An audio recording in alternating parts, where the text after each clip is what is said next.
जय हिंद दोस्तों, उम्मीद करता हूँ आप सब अच्छे होंगे। आज की नई वीडियो में आपका स्वागत करता हूँ। भाइयों, आज इस वीडियो में हम आपको क्रेडिट बी के हर एक तरह की बात बताने वाले हैं। क्रेडिट बी, भाइयों क्रेडिट बी आखिर क्या है? क्रेडिट बी वो लोग आपको इतना डरा रहे हैं और आप डरे जा रहे हो। आपके ऊपर भैया पुलिस केस का, आपके ऊपर जेल का, आपके ऊपर हर तरह का भैया आपके ऊपर इल्ज़ाम लगाया जा रहा है और आपको कह रहे हैं कि आपको जेल होगी, आपके घर पर रिकवरी एजेंट आ रहे हैं। भाइयों, अगर चैनल पर नए हो तो सब्सक्राइब कर देना, वीडियो को लाइक कर देना, जितना हो सके वीडियो को शेयर करना, उस अपने शहर का नाम ज़रूर बताना कि भाइयों किस शहर से आप वीडियो को देख रहे हो, कि आप बता सकें आपके पास रिकवरी एजेंट आ सकता है या नहीं आ सकता। ठीक है भाई, आपने जो लोन लिया, क्यों लिया अपने क्रेडिट बी से? आपने इसलिए लिया क्योंकि आपके घर पे या किसी प्रकार की मजबूरी है, आपको बिज़नेस को अपना बढ़ाना था, या आपके बिज़नेस में लॉस हो गया, आपको रिकवर करना था, या किसी की मैरिज थी, स्टडी के लिए आपने किसी के लिए भी लोन ले लिया। आज के लोग जुआ खेलते हैं, जुए में हार जाते हैं और उसका फिर लोग लोन ले लेके फिर उसका लोन का पैसा नहीं भर पाते और वो डिफ़ॉल्ट कर देते हैं। तो भाइयों, वीडियो में जानकारी देंगे आज आपको बहुत अच्छी, क्योंकि जो डरा हुआ है आज उस सबका डर मैं निकालने वाला हूँ इस वीडियो के द्वारा। भाइयों, आपके पास सबसे पहले क्या करते हैं, इनके पास सिर्फ और सिर्फ एक ही भरमात्रा, आपका कॉन्टैक्ट नंबर। आपका कॉन्टैक्ट नंबर उनके पास है, आपका आधार कार्ड उनके पास है, आपका पैन कार्ड उनके पास है। ठीक है भाइयों, अब आपका जो पैन कार्ड है, अब आपने पैन कार्ड उसमें अपने भरा, आपने उसमें अपना आधार कार्ड का नंबर भरा, अपना कॉन्टैक्ट नंबर उसमें भरा, जब OTP आया आपने सब कुछ उनको परमिशन दे दी, हर चीज़ की परमिशन आपने उनको दे दी, आपने कॉन्टैक्ट लिस्ट की भी उनको परमिशन अपनी दे दी। अब क्या हुआ आपके साथ?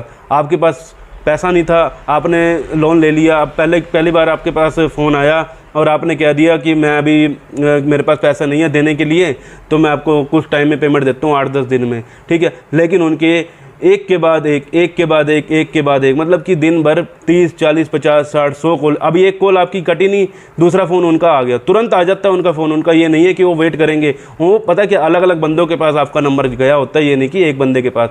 भाइयों, जो क्रेडिट भी है, क्रेडिट भी आपको मुश्किल टाइम पे, जब आप एक मुश्किल टाइम में फंसे हुए थे, उसने आपको लोन प्रोवाइड करवा दिया। क्रेडिट भी कंपनी गलत नहीं है, लेकिन उनके जो ब्याज दर हैं वो इतने ज़्यादा हैं कि आप लोग भरने में उसके असमर्थ हो जाते हो, कि आप पहले उसका ब्याज ही भरते रहते हो।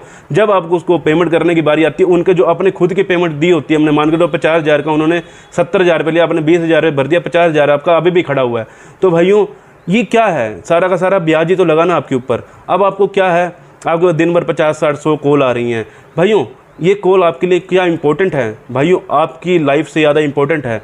अगर आपको लगता है कि आपकी लाइफ से ज़्यादा ये कॉल इंपॉर्टेंट है, भैया आप बिल्कुल गलत हो।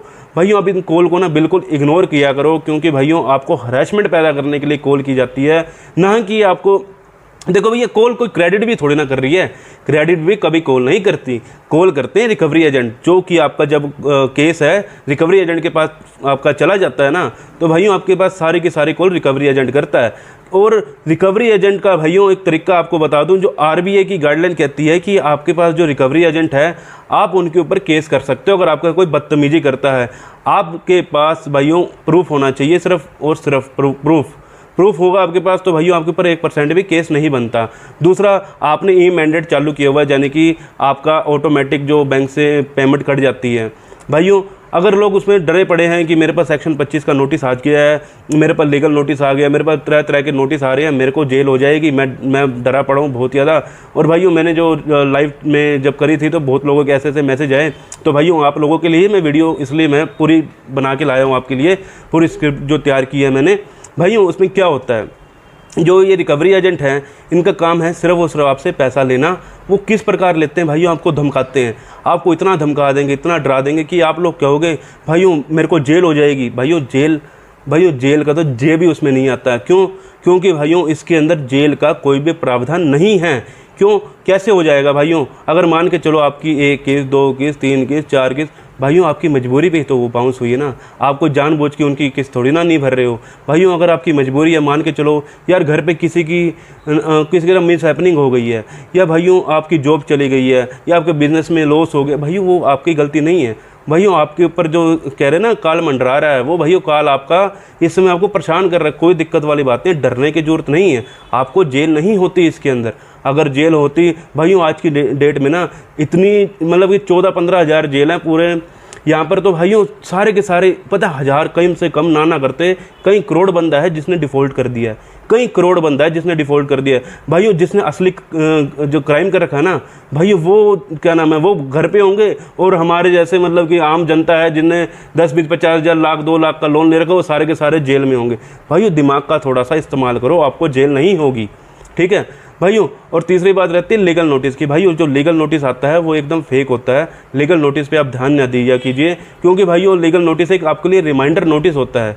कुछ एक आर्बिट्रेशन का जो नोटिस होता है भाइयों, उस पर थोड़ा ध्यान देना चाहिए। आर्बिट्रेशन में आपको क्या होता है, आपको एक जवाबदारी देनी होती है कि हाँ भाई मैं इसको सेटलमेंट करवाना चाहता हूँ या किसी प्रकार से इस लोन को क्लोज करवाना चाहता हूँ। आप अपना उसमें अपना तर्क रख सकते हो कि मेरे साथ ये दिक्कत है, इसलिए मैं लोन की किस्त नहीं भर पा रहा। इसके ऊपर भाइयों कोई जेल नहीं है, कोई डरने की ज़रूरत नहीं है, ना ही कोई वकील, ना ही इसमें कोई जेल, किसी प्रकार का भाइयों डरना है ही नहीं। अगर आप जितना डर रहे हो, पता है क्या भैया आपके मन में दिमाग में क्या चल रहा है, अरे मुझे जेल हो जाएगी, मेरे रिश्तेदारों को पता लग जाएगा।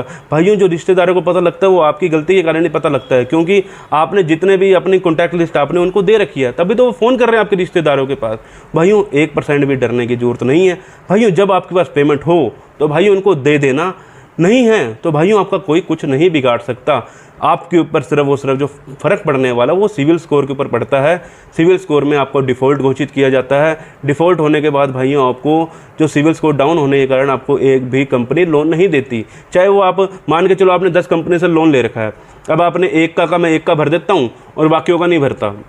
बाकी आप अगर भर रहे हो तो बहुत अच्छी बात है, आने वाले समय पे उसका भी भर देना। लेकिन आप ये ना सोचना कि मैं एक कंपनी का पे कर रहा हूँ, 9 कंपनी का पे नहीं कर रहा, या फिर 9 कंपनी का पे कर रहा हूँ, एक का नहीं कर रहा, तो क्या मेरा सिविल स्कोर ठीक रहेगा। नहीं भाइयों, सिविल स्कोर आपका तब भी ख़राब होने वाला है, सिविल स्कोर आपका तब भी ख़राब होगा। लेकिन अगर आप अपना सिविल स्कोर को ठीक रखना चाहते हो तो भाइयों इनकी 1-1 रुपये का पेमेंट कर देना। अगर नहीं है तो भाइयों आपके साथ कुछ भी नहीं होने वाला। अगर आप इस चीज़ से हमारी वीडियो से अगर आपको कुछ सीखने को मिला है तो भाइयों वीडियो को लाइक ज़रूर करना, जितना हो सके भाइयों शेयर करना। मिलते हैं अगली वीडियो में। जय हिंद, जय भारत।